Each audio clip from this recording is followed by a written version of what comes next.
ఓం శ్రీ గురుభ్యో నమః. కృష్ణార్జునులు బకదాల్భ్య మహర్షిని పల్లకీలో కూర్చోబెట్టి స్వయంగా మోస్తూ ఊరేగించారు. కృష్ణ నిర్యాణానంతరం అంతఃపుర స్త్రీలు దొంగల చేత అవమానించబడగా వారికి దర్శనమిచ్చి వారి దుఃఖాన్ని పోగొట్టి వారి యొక్క పూర్వజన్మ కర్మలను వివరించి ధర్మాన్ని ఉపదేశించి వారికి శాంతిని ప్రసాదించాడు అని మనకు పద్మపురాణం వలన తెలుస్తోంది.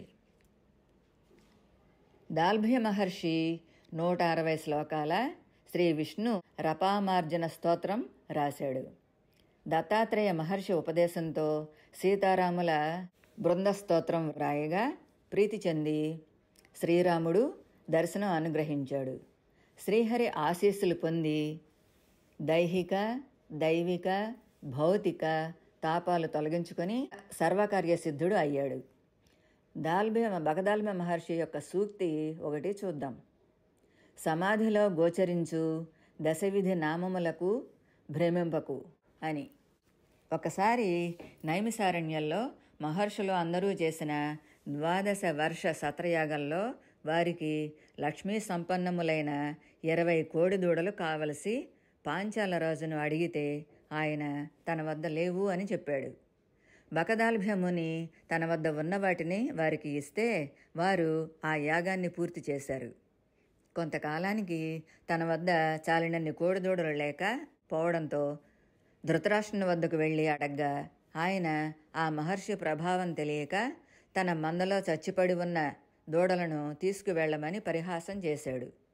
బకదాల్భ్య మహర్షికి కోపం వచ్చి, నేను యాగార్థమై గో సంరక్షణ కోసము అని నీ వద్దకు వచ్చి అడిగాను. నీవు నన్ను వెక్కిరించావు. నీ గతి ఏమవుతుందో చూసుకో అని ఆ ధృతరాష్ట్రుని దేశమంతా నశించేటట్లుగా అభిచారిక హోమమును నైమిషారణ్యంలో పృథూక వనంలో అవికీర్ణ మహాతీర్థము అనే ప్రదేశంలో మొదలుపెట్టాడు.